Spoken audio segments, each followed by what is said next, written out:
December 1944. The war in Europe was bleeding toward its end. But for the women aboard the gray transport ship cutting through the cold North Sea, it had already ended. The vessel, its deck slick with mist, crept slowly into a British port, somewhere along the coast of Yorkshire. Fog blurred the cranes and quays. A bitter wind snapped the Union Jack overhead.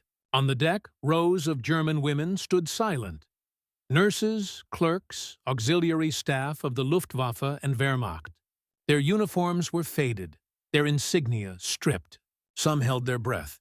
Others stared at the gray horizon, waiting for the first sound of shouted orders for punishment to begin.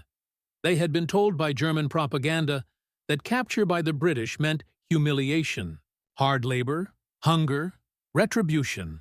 But when the gangway lowered, there was no shouting. Only the steady rhythm of boots on wood. A column of British military police awaited them. Caps squared, greatcoats buttoned, hands gloved, faces expressionless, discipline without aggression. One by one, the German women descended. No one was struck, no one was insulted. Only the echo of calm commands filled the air. Precise, firm, and oddly courteous. For the first time, they began to question what they had been told. By late 1944, the Third Reich was collapsing from every direction. The Allied invasion of Normandy had torn open Hitler's Western Front. The Red Army was advancing relentlessly from the east. Cities like Aachen, Königsberg, and Cologne were burning ruins, and entire divisions were disintegrating. Amid this chaos, the role of women in Nazi Germany, once confined to the home, had changed drastically. As millions of German men were killed or captured, women were drawn into the machinery of war. Some became nurses in field hospitals near the front. Others operated anti-aircraft guns as part of the Luftwaffe's Flakhelferinnen. Many joined auxiliary services, typing orders, decoding signals, and maintaining communications that kept the war machine running even as it began to fall apart. By the final months of 1944, thousands of these women found themselves scattered across the Western Front, stationed in occupied France, Belgium, and the Netherlands. When Allied forces broke through, many were captured, not as combatants, but as prisoners of war nonetheless. The Geneva Convention had no special clause for female prisoners in uniform, and so the British War Office faced an unfamiliar problem. What to do with German women POWs? At first, their capture was treated cautiously. British intelligence wanted to know who among them had been involved in military communications, logistics, or even propaganda. Every uniform was checked for insignia. Every name cross-referenced with intelligence reports. Some were ordinary clerks. Others had been attached to Luftwaffe commands near V-2 rocket launch sites or U-boat communications hubs. The British policy was clear: discipline, order, and fairness, never cruelty. Unlike the Eastern Front, where captured Germans faced retribution, the British operated within the boundaries of law and controlled precision. The women soon discovered something disorienting. The soldiers guarding them were calm. Their meals were regular. Inspections were procedural, not vindictive, inside the wire fences of temporary holding camps. First in France, then aboard ships bound for England. The rumor spread: the British treat us like soldiers, not enemies. When the first group of German women POWs arrived on British soil, they were processed through reception depots, most notably at camps like Kempton Park and Chiltern, before being transferred to long-term facilities such as Camp 222 in Bridgend, Wales, or Camp 192 near Sheffield. Each was assigned a number, their personal belongings catalogued. Interrogations followed, conducted by officers from the Directorate of Military Intelligence, MI-19. Some were questioned about German command structures, others about morale within the Luftwaffe. But what shocked the German women most wasn't the interrogation. It was the discipline of their captors. In the Reich, propaganda had painted British soldiers as undisciplined and decadent. a nation softened by democracy and civilian comforts. But on British soil, the image shattered. Every guard's boots were polished. Every command was crisp. Meals were served on time. Even punishment for disobedience followed strict written codes. It was a world of rules, not revenge. For the women who had grown up under Nazi militarism, where fear maintained obedience, the quiet professionalism of the British Army was deeply unsettling. It was a new kind of power, controlled authority. The British camp commanders understood something vital. How these prisoners were treated mattered not just for post-war order, but for propaganda in reverse. The goal wasn't only containment, it was moral victory. Every well-kept barrack, every fair inspection, every medically supervised meal, these were silent rebuttals to Nazi ideology. The message was clear. Britain's strength lay not in brutality, but in discipline, restraint, and decency under command. And for the German women, many of whom had believed they were part of a superior race, it was the first time they saw that discipline could exist without tyranny. They began to take notes quietly, observing the routines, the calm way orders were given, the way ranks respected one another, without shouting, without fear. It was a lesson none of them had expected to learn on foreign soil. The story of how those lessons deepened, from first impressions to full realization, begins as the war itself drew to an end in the spring of 1940.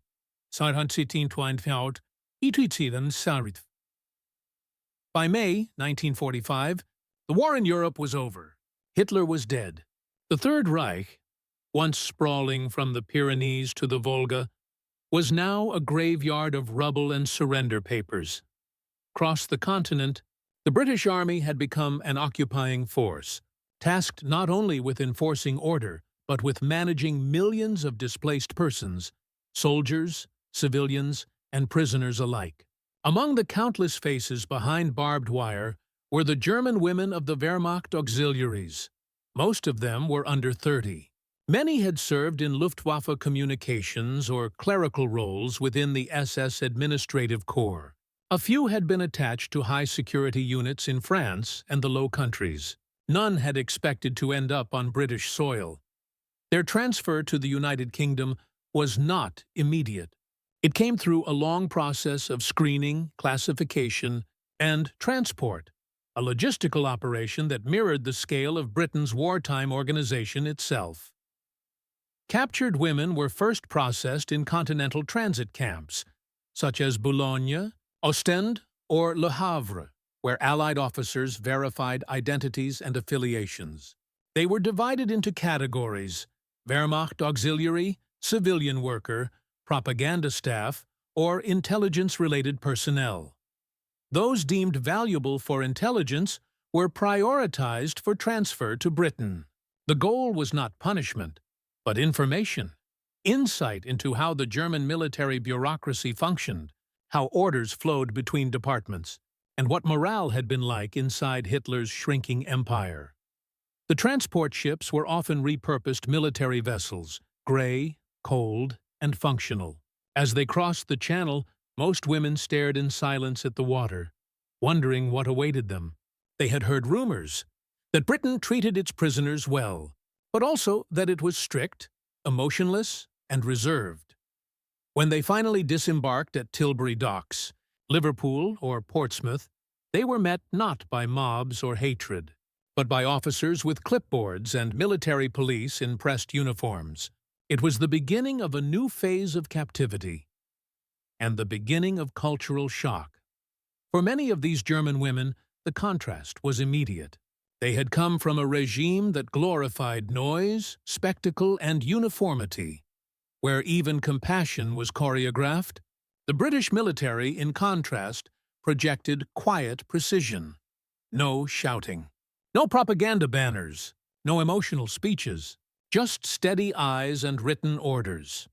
Inside camps like Harperley, Eden Camp, and Camp 2-2 Bridgend, They witnessed the full machinery of British wartime order.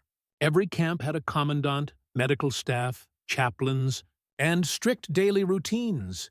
Prisoners were expected to follow schedule, roll call, work assignments, hygiene inspections, and educational sessions organized by the Red Cross or the YMCA. And, perhaps most surprising of all, they were paid. Under the Geneva Convention, prisoners of war performing labor were entitled to a small wage. To the German women, used to a regime that demanded unpaid sacrifice, this was astonishing. The British not only obeyed the convention, they exceeded it. Letters were allowed under censorship. Medical treatment was available. Some were even offered the chance to attend English language classes or participate in camp orchestras. But despite the civility, the psychological tension was heavy. Many struggled with shame, both for Germany's defeat and for their own capture. Others were haunted by uncertainty. Would they ever go home? Would their families even recognize them? It was within this quiet captivity that they began to observe their captors more closely. The way the British Army balanced authority with humanity, they noticed how non-commissioned officers treated subordinates with firmness but respect, how punishments followed process, not temper, and how the commandant's word, though final, was delivered with restraint, not rage. The German women, raised in a system that demanded obedience through fear, were witnessing the power of self-discipline. This realization, subtle at first, began to spread through conversations, letters, and diaries. They control themselves, one prisoner reportedly noted, and because of that, they control everything. It was a profound cultural awakening. For these women, British military order was not merely organization, it was moral strength made visible. A disciplined calm that stood in total opposition to the chaos of the Reich's final days. And as weeks turned to months, they began to understand something even deeper. That this quiet discipline was not weakness, but victory. The kind of victory that conquers without hatred. That lesson, forged behind barbed wire and within barracks, would form the heart of their transformation. Next, we examine how these lessons unfolded through different perspectives: human, tactical, moral, and psychological. The human angle, from fear to respect. At first, fear dominated every face. The German women who stepped off those ships were not soldiers hardened by combat. They were secretaries, nurses, typists, and radio operators. They had served the machine, not the battlefield, and yet, to the British press and public, they were still the enemy. In the first weeks inside the British camps, that tension was almost tangible. Guards avoided unnecessary talk. Prisoners avoided eye contact. The air was heavy with suspicion, but something began to shift as the routine settled in. The German women soon realized that their captors, the Coid, same men they had been told were brutal imperialists, were predictable. Every command was delivered the same way. No shouting, no humiliation. Orders were given, followed, and respected. It was this consistency that slowly dissolved fear. The British discipline was not built on emotion, but structure. When meals arrived on time, when punishment followed written rules, when kindness was shown without weakness, the prisoners began to understand the meaning of professional military conduct. They started to mirror it. By late 1945, British reports from camps in Yorkshire and Scotland noted something curious. German female prisoners began voluntarily cleaning quarters before inspection. They stood to attention at roll calls, even when not required. They requested English newspapers and study materials. It was not submission. It was admiration. They were learning from the system that had defeated them, not only on the battlefield, but in principle. The tactical angle, order versus obedience.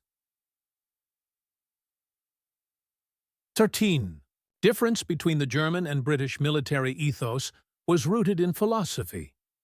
German soldiers, and by extension their auxiliaries, were trained for obedience. The system demanded it. Orders were to be followed without question. Loyalty unquestioned. Initiative discouraged unless sanctioned by authority. In contrast, British discipline functioned on self-control. Every soldier, from private to officer, was taught that the uniform did not erase personal judgment. It refined it. This was especially visible in the way camps operated. When an incident occurred, a fight, a rule violation, a complaint, British officers did not shout or threaten. They wrote reports, investigated, and applied disciplinary action according to regulation. For the German women, this procedural calm was alien. In their own military world, mistakes were punished through fear, public shaming, or loss of privilege.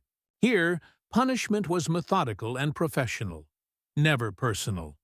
To the British, such behavior was routine.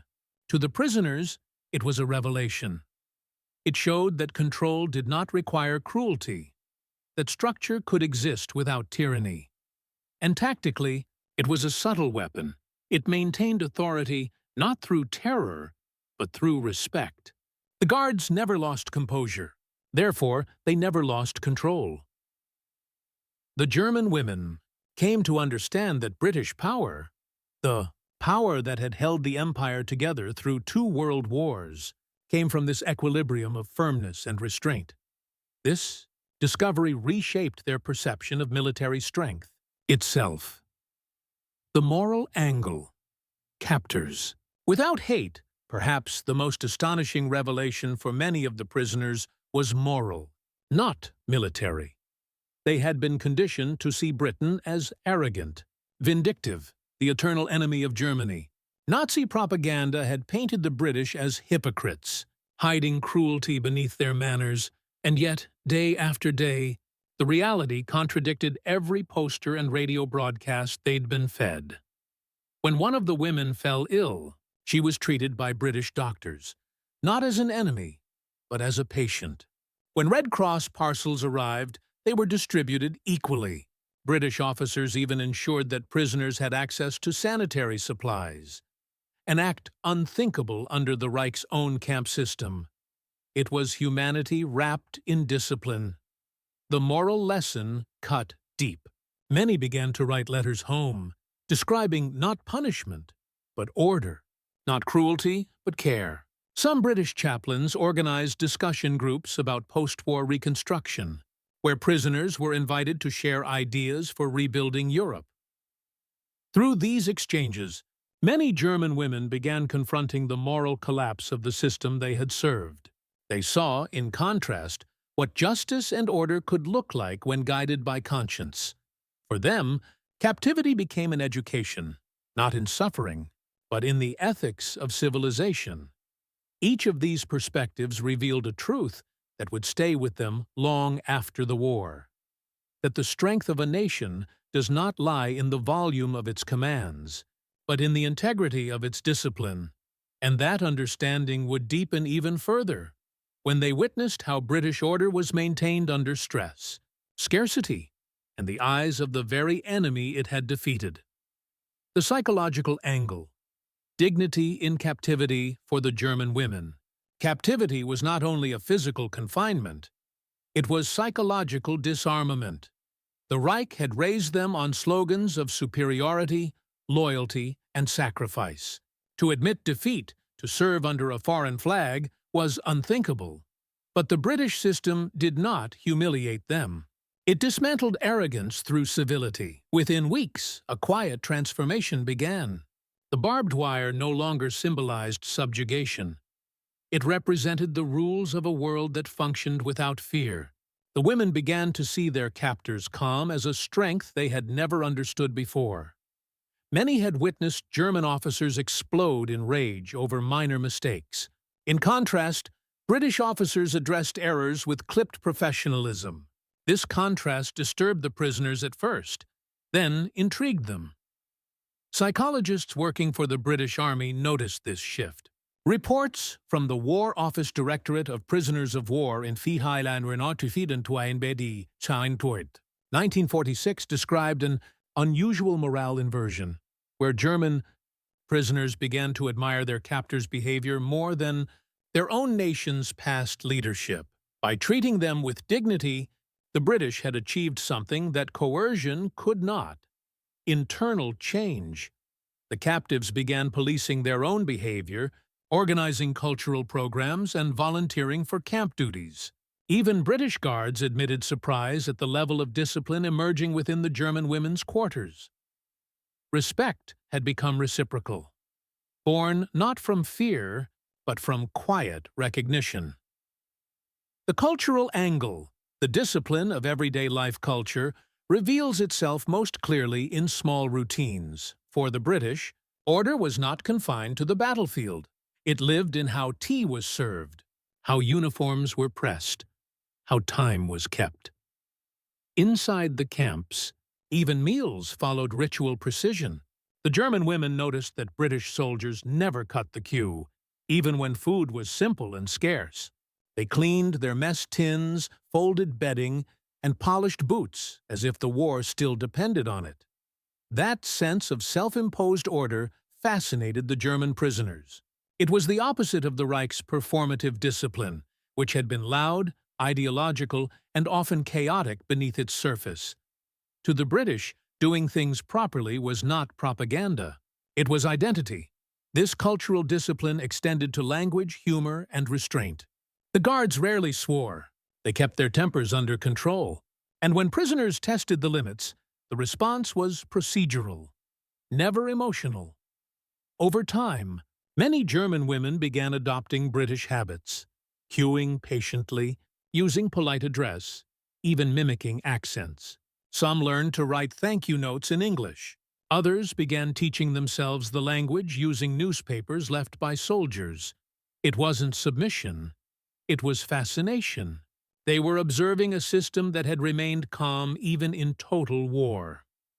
When the German women compared this to the bombed-out streets of Berlin and the desperate chaos they'd fled, they realized that the British had won not only with weapons, but with character.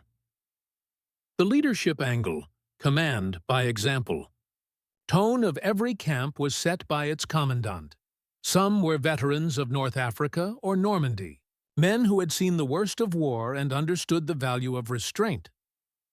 One report from Camp 180, Bridgend, described how the British officer in charge, a former infantry major, insisted that discipline must begin with himself. He addressed prisoners with formality, never sarcasm. He enforced every rule, yet treated every infraction as a matter for process, not passion. When a German nurse once refused to participate in a labor detail, he didn't threaten her. He issued a written warning, allowed her to appeal, and explained her rights under the Geneva Convention. She complied the next day, not from fear, but respect. This leadership style astonished the prisoners. They were used to authority built on hierarchy and fear. Officers shouting, punishing, dominating. Here, authority was earned, not imposed, and that realization rippled through the camp's social fabric. The women began organizing themselves with the same principles. They appointed representatives, created rules for shared duties, and maintained decorum in roll calls. It was as if they were rebuilding, within captivity, a better version of discipline than the one they had known in freedom. This shift was so pronounced that, by 1947, British observers wrote that many German women POWs were functioning as models of camp efficiency and cooperation. Leadership had passed from captors to captives, not through command, but through example. Each of these angles, human, tactical, moral, psychological, cultural, and leadership, revealed something deeper about the British wartime spirit. The German women had expected vengeance, cruelty, and chaos. Instead, they found structure, integrity, and quiet strength. And soon, a defining moment would come, a test of this mutual respect, when British discipline and German pride would collide over one event that revealed how deep the transformation truly ran. The turning point came not through violence, but through routine. It was late summer of 1946, more than a year after Germany's surrender. The camps were quiet, efficient, and largely self-regulated. Yet beneath that calm, a silent tension remained. Many prisoners were growing restless, uncertain of their futures, anxious about families they hadn't heard from in months. Then came the news that would ignite a test of everything they had learned. Britain was repatriating male POWs first. For the German women, many of whom had brothers, husbands, or fathers still in captivity, this decision struck deeply. Anger and despair rippled through the camp. Some saw it as humiliation, others as betrayal.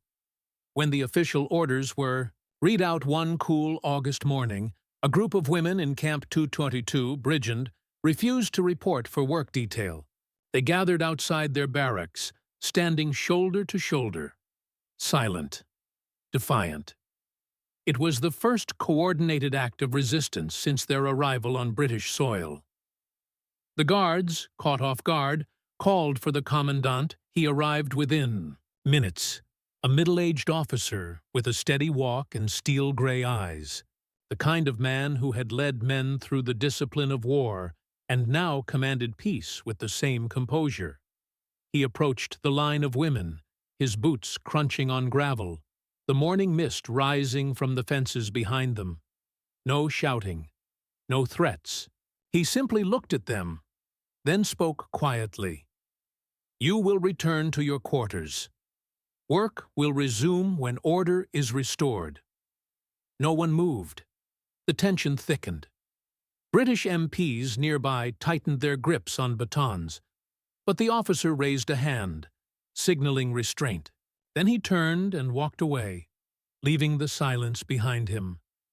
For hours, the women waited, expecting a crackdown, perhaps even confinement or loss of rations. But none came. Instead, the next morning, the same routine resumed. The same meals, the same structure. No punishment, no anger. It was a psychological masterstroke. By refusing to react emotionally, the British commandant maintained absolute control. Within days, the protest dissipated. The German women returned to work, unsettled, not by fear, but by respect for the man who had treated them as thinking adults, not enemies. A week later, a formal meeting was held between camp representatives and British officials. The women were allowed to express grievances, and the repatriation schedule was explained in transparent detail. They were even shown records of ship availability and international priorities. The effect was transformative. For the first time, the prisoners felt treated as equals, not in power, but in dignity. And this act, this calm confrontation, would become a defining story of the post-war camps. It demonstrated the full maturity of British military discipline, its ability to hold order not through intimidation, but through trust. One German prisoner later wrote in her memoir, "They defeated us not by shouting louder, but by staying calm longer." That calm was contagious. Soon, the same women who had refused orders volunteered to help pack parcels for male POWs leaving for home. They took pride in the same structure they once resisted. To the British officers observing, this was more than compliance. It was rehabilitation. Proof that the enemy's mind could be reshaped not through coercion, but through example. In that quiet camp in the Welsh countryside, something profound had occurred. The conquerors had shown restraint, and the conquered had learned respect. But the test of British restraint was not over. As 1947 approached, new pressures emerged: economic crisis, food shortages, and political debate over whether keeping German prisoners was justified anymore. Public patience was thinning. Britain itself was exhausted. And yet, even in austerity, the army maintained its standard. The discipline that had guided them through war was now guiding them through peace, and it would soon face one last confrontation that would define how history remembered the British treatment of their enemies. By early 1947, Britain was a nation in recovery, but also in hunger. The war was over, yet rationing was stricter than ever. Bread, meat, and even potatoes were scarce. Factories struggled, and coal shortages darkened cities. Civilians queued in cold streets for hours, while the government poured resources into rebuilding Europe. Against this backdrop, public anger began to surface.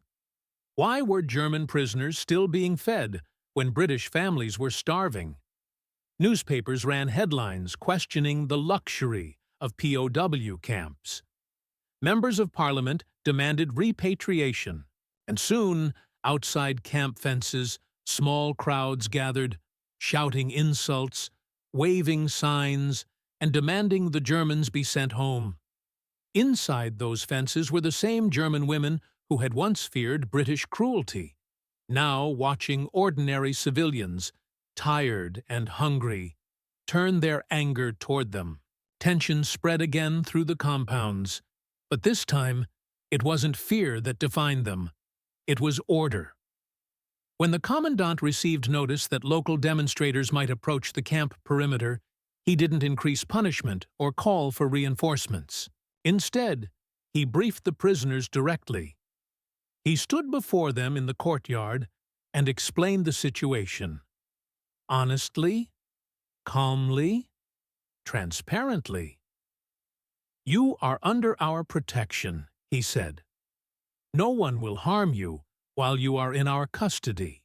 That is our duty, and our discipline." It was an extraordinary moment of clarity. For the first time, many of the German women realized the full meaning of the word captor, not as oppressor, but as guardian of law. When the crowds came, chanting through the fences, the women remained in formation. Not one broke rank. Not one shouted back. The British guards stood firm, unarmed except for batons, their expressions neutral. The air was thick with tension, but no violence erupted. After a few hours, the demonstrators dispersed, frustrated by the silence, disarmed by the discipline. That night, the camp remained quiet. In one barracks, a young German nurse wrote in her diary, "They taught us today what it means to be strong without shouting." That day marked the true culmination of the story. Not the war, not the capture, but the character revealed afterward. When the British soldiers withdrew from the fences, they didn't see enemies anymore. They saw people who had learned the meaning of restraint, the same way they had. And in that realization, something unspoken passed between them. Mutual recognition that dignity had survived the war, on both sides of the wire. In the weeks that followed, repatriations finally accelerated. Groups of German women boarded trains to ports, Tilbury, Dover, Liverpool, carrying small bundles of belongings, Red Cross papers, and in some cases, English dictionaries they had studied during captivity. British guards saluted them as they departed. Not mockingly, but as a final gesture of respect. Reports from the War Office Prisoner of War Department noted that many women expressed gratitude, even sorrow, at leaving. Some left behind letters thanking British staff. Others promised to write. What had begun as a forced imprisonment ended as a moral exchange, the defeated learning from the victors, and the victors proving that civilization was stronger than vengeance. For Britain, it was a quiet triumph, one not written in medals or parades, but in the unseen discipline that held firm when the guns had gone silent. That discipline, calm, structured, unyielding, had carried the nation through war and now through mercy. And for the German women, it became the lesson they would carry home, that power tempered by restraint is not weakness, but the truest sign of victory. As ships carrying the last contingents of prisoners left British shores under the gray spring sky, one officer reportedly remarked to a journalist nearby, "We fought them to defeat tyranny, but we kept them to prove decency." Those words lingered, carried by the sea breeze as the ships disappeared over the horizon, taking with them a generation of women who had seen both the destruction of one world and the discipline of another. Their journey had begun in fear, continued in revelation, and ended in understanding. But history was not finished with them yet, for the aftermath of captivity would ripple through post-war Europe in ways few could have imagined. When the war finally ended, Britain faced the monumental challenge of managing nearly 400,000 German prisoners of war, including thousands of women who had been transferred from occupied territories. By mid-1947, nearly all were awaiting repatriation under the supervision of the War Office and the Red Cross. The end of captivity did not mean the end of consequences. For many of these German women, returning home was a different kind of trial. Germany was divided, its cities reduced to rubble, its people starving and disoriented. The country they had left no longer existed, not politically, not morally, not emotionally. Some were released into the British zone of occupation, while others were sent to the Soviet-controlled East, where suspicion awaited them. Documents from the Foreign Office archives describe the mixed reactions. Some women broke down in tears upon arrival, not from joy, but from shock. Others volunteered to stay longer in Britain, seeking to finish agricultural contracts or teaching posts that had been established during captivity. The British government allowed this for a time. Between 1946 and 1948, over 25,000 German POWs, including a small number of women, remained voluntarily as free workers. They labored in fields, hospitals, and reconstruction projects, side by side with the people who had once called them enemies. For Britain, the presence of these former prisoners quietly bridged the gap between war and peace. They helped harvest food during ration years, cleared bombed sites, and repaired roads. Their wages were minimal, but their effort became part of Britain's slow return to normality. Meanwhile, public perception evolved. Where once the word German had evoked hatred, it now stirred curiosity. Church groups, humanitarian organizations, and even ordinary families began writing to former camp inmates. Some correspondences blossomed into lifelong friendships. Few even led to marriage, a remarkable human reconciliation in the shadow of global devastation. The moral tone of British policy shifted as well. Unlike the Soviets, who used their POWs as forced labor for years, Britain emphasized education, rehabilitation, and fairness.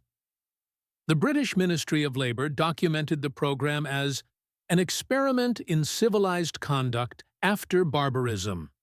It worked. By 1948, reports from both sides noted that many ex-POWs returned home with a radically changed view of Britain. They spoke of discipline, decency, and fairness, the very qualities that had stunned them on their first days of arrival. A German newspaper in Hamburg published one account titled "Captivity Under Honor," describing how the British treated their prisoners not as subjects of vengeance, but as human beings expected to reform. The story of the German women, though lesser known, mirrored this transformation. From initial suspicion and humiliation, they had found stability, education, and even a sense of purpose within the camps. Some taught languages, others organized community programs. Their time in captivity became, paradoxically, a period of moral reawakening. In the years that followed, historians looking back at post-war Europe began to call Britain's POW policy the quiet victory, a victory not won by arms, but by the endurance of principle. And yet, for every story of understanding, there were reminders of the deep scars that remained. Many women returned to find families gone, homes destroyed, or loved ones missing in the chaos of partition. Rebuilding their lives required a resilience forged not in battle, but in patience. Still, their time under British custody had shown them a form of order the Nazi regime had lost long before its fall, a code of discipline rooted in humanity. That realization, carried across the Channel and into the ruins of post-war Germany, would quietly influence how a new generation rebuilt itself, less through propaganda, more through conscience. The next phase of the story would reveal how these echoes of British discipline rippled across post-war Europe. Sector contenedors, shaping not only personal lives, but the moral recovery of a nation once consumed by totalitarianism by 1949. Britain's POW program was nearing its end.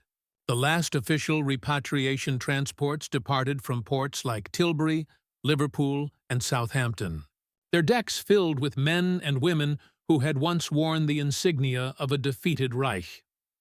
The Red Cross documented the final convoys as quiet, orderly, and strangely emotional. There was no cheering, no music, only the hollow whistle of the departing ships and the uneasy silence of reflection. Among the returning Germans were hundreds of women who had lived through a transformation few could have predicted. What began as resentment had turned into reluctant respect, and what had once felt like punishment had become, in hindsight, an education in dignity. Some of these women left Britain carrying more than memories. They carried perspective.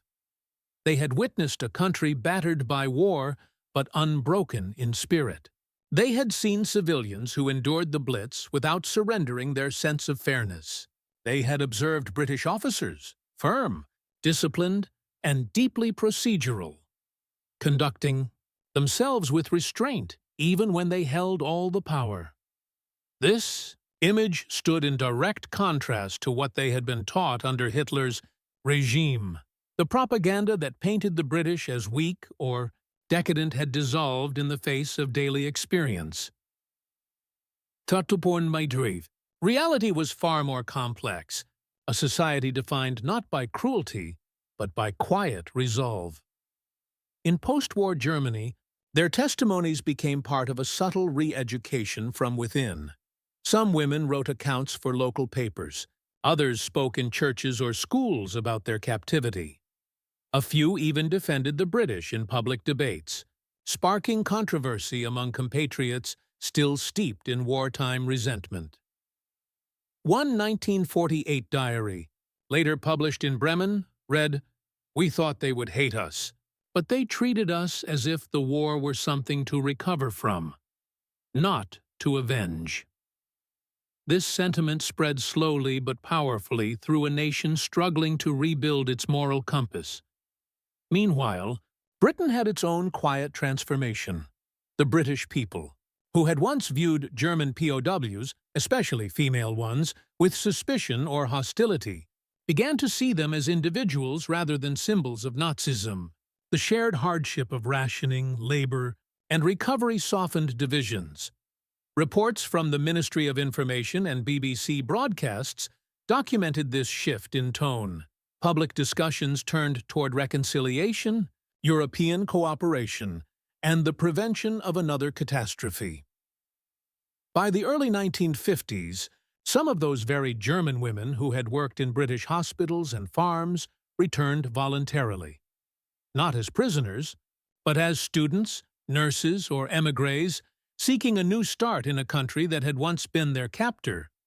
In this way, the British POW system became more than a wartime formality. It evolved into a human bridge between enemies, shaping a generation that learned to see decency as strength. The final reports from the War Office summed it best.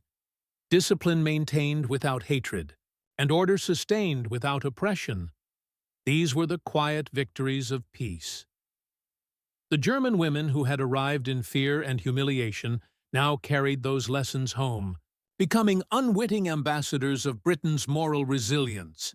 Their experience stood as living proof that the most powerful victories of the Second World War were not always won in the air or on the battlefield, but in the eager hearts and minds of those who learned to rebuild what had been destroyed.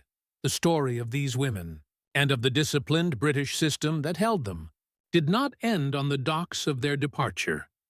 It continued in the silent rebuilding of Europe, in classrooms, hospitals, and families that rose from ruins with new values. It was there, in the ashes of empire and ideology, that a new understanding took root. That even in war, humanity can endure, and even in defeat, dignity can be restored. The echoes of that truth form the quiet conclusion of this chapter, a reflection on how captivity, discipline, and decency intertwined to remind the world that civilization is not built on power alone, but on principle. In the long twilight of war, when silence finally replaced the thunder of guns, what endured were not the flags or uniforms, but the small acts of decency that defied destruction. The story of the German women, POWs in Britain, is not one of victory or defeat. Tiden is a story of perception, of how discipline, fairness, and restraint became more powerful than revenge. When those women stepped onto British soil, they expected humiliation. They expected a mirror of what their own regime had done to others, cruelty disguised as justice. Instead, they found order. They found rules that protected even the enemy. They found captors who refused to become what they fought against. Repatriation did not make the barbed wire softer or the loss easier, but it changed something deeper, the understanding of what strength really meant. Britain, exhausted and rationed, had little left to give in those years, yet, in maintaining its discipline, in feeding its captives, educating them, and upholding a moral code even when the world had lost its bearings, it offered something greater than comfort. It offered proof. Proof that civilization could survive. Total war, proof that character could outlast. Catastrophe, proof that restraint, not vengeance, could rebuild a world shattered by extremism. For the German women who lived that reality, the lesson never left. They carried it into a reborn Germany, into homes, classrooms, and quiet conversations that helped reshape how their nation saw the past. And for Britain, their presence became a mirror of its own identity, a reminder that empire and victory were fleeting, but integrity was permanent. In the end, these women and their captors shared something no weapon could destroy, a moment of humanity in an age of hate. And that, more than any treaty or triumph, was the quiet victory that shaped the peace.